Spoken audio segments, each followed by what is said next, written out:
रही थी, पर उसकी आंखों में आंसू थे। अब क्या करूं? बच्चों की फीस अगले 15 दिन तक नहीं भरी तो बच्चों का नाम स्कूल से काट देंगे।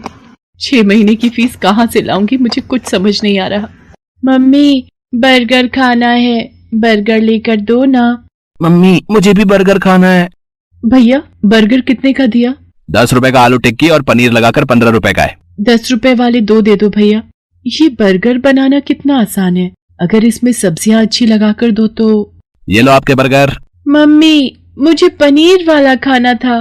भैया ये लो 5 रुपए और पनीर लगा दो। बस इतना सा टुकड़ा पनीर का, इसके 5 रुपए। ऐसे तो तुम ग्राहकों को लूट रहे हो। बहन जी, 15 रुपए में अब इतना ही पनीर मिलेगा। हमें भी तो बचत करनी होती है। अगर एक ही बर्गर पर ढेर पनीर लगा दिया तो फिर हमने दुकान चला ली, और इतना ही कम लग रहा है तो खुद घर पर क्यों नहीं बना लेते बर्गर? बर्गर वाले की ये बात राधिका के मन में घर कर गई और उसके मन में विचार आया, अगर मैं बर्गर का काम खोल लूं तो मेरे पास भी इतने पैसे हो जाएंगे कि मैं भी घर के खर्चों में हरीश की मदद कर सकूंगी। और फिर बर्गर बनाना तो बहुत ही आसान है। घर जाकर माजी और हरीश से इस बारे में बात करती हूँ। राधिका हरीश और सास से बर्गर का ठेला लगाने की बात करती है। लो, कर लो बात राधिका बहू, अब तुम भी बच्चों सी बात कर रही हो। पता है हम औरतों का घर से बाहर निकलकर काम करना कितना मुश्किल है। हम औरतें घर के चूल्हा चौका ही निपटा लें, वही गनीमत है। पर माँ जी, आजकल बर्गर का काम बहुत चल रहा है। अगर मैं ये कर लूं तो इससे हरीश को भी पैसों में मदद मिलेगी। मुझे 15 दिन तक बच्चों की 6 महीने की फीस जमा करनी है। हरीश की सैलरी घर के किराए और खर्च में लग जाती है। दोनों मिलकर काम करेंगे तो घर खर्च में आसानी होगी।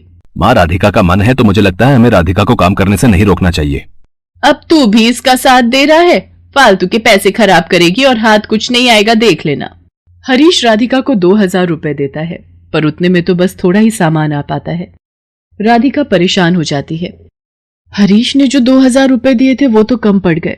अभी तो ठेले वाले को एक दिन के 200 रुपए और गैस सिलेंडर आएगा 500 का। अभी और खर्चा करना बाकी है। मुझे कुछ काम उधार उठाकर करना होगा। बर्गर का ठेला लगाने के लिए राधिका को उधार में सामान लेना पड़ा। राधिका ने बर्गर का ठेला लगाना शुरू कर दिया, पर अभी नया नया काम था तो ग्राहक कम आ रहे थे। राधिका शाम के वक्त बर्गर का ठेला लगाती थी, पर जैसा उसने सोचा था वैसा बिल्कुल भी नहीं हुआ। मैंने सोचा था बर्गर बिक जाएंगे तो मेरी थोड़ी कमाई हो जाएगी, पर यहां पर तो एक भी बर्गर नहीं बिका। पता नहीं मेरी कमाई कैसे होगी। अगर कुछ दिन तक ऐसे ही चला तो माँ जी और हरीश मुझे इस काम के लिए मना कर देंगे। बहुत हिम्मत करके मैंने ये काम शुरू किया था। राधिका अभी ये सोच ही रही थी, तभी वहां एक गरीब औरत अपने 2 बच्चों के साथ आती है।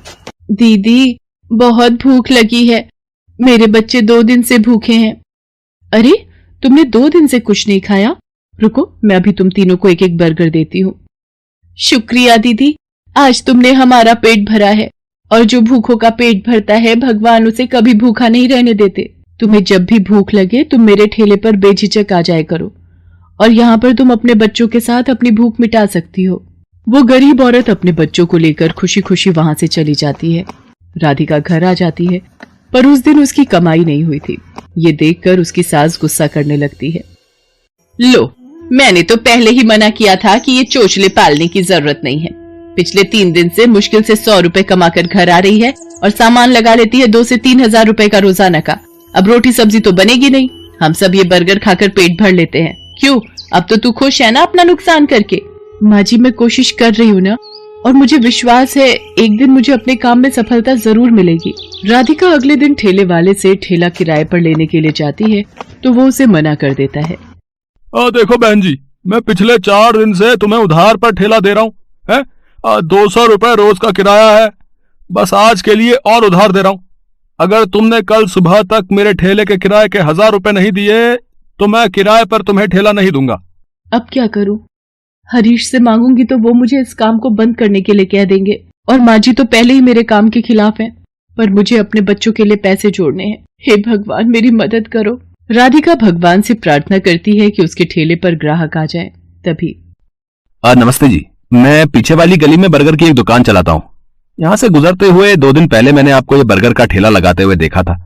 मुझे 15 दिन पहले एक अनाथ आश्रम के लिए बर्गर का ऑर्डर मिला था, पर 10 दिन पहले एक हादसे में मेरी सीधे हाथ की हड्डी टूट गई, जिसके कारण मैंने अभी बर्गर बनाने का काम रोका हुआ है। पर मैं ऑर्डर के पैसे ले चुका था। इसलिए मैं वहां मना भी नहीं कर सकता। अगर आप उस ऑर्डर के बर्गर बना सकें तो मेरी बहुत मदद हो जाएगी। मैं आपको इसके लिए अच्छे पैसे दूंगा।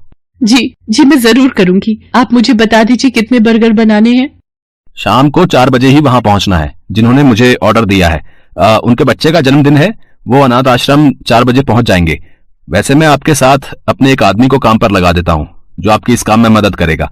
ये 5,000 रुपए आप एडवांस रखो, बाकी के पैसे मैं आपको काम खत्म होने के बाद शाम को दे दूंगा, ठीक है? वो व्यक्ति मानो राधिका के लिए भगवान का रूप बनकर आया था। राधिका की सारी परेशानियां दूर हो जाती हैं। वो अपने उधार के पैसे भी चुका देती है और बच्चों के स्कूल की फीस भी जमा कर देती है। उस व्यक्ति को राधिका का काम इतना पसंद आता है कि वो राधिका के साथ पार्टनरशिप में काम करने लगता है। राधिका अब एक बर्गर की दुकान चलाती थी। राधिका की मेहनत और हिम्मत देखकर उसकी सास और हरीश बहुत खुश थे।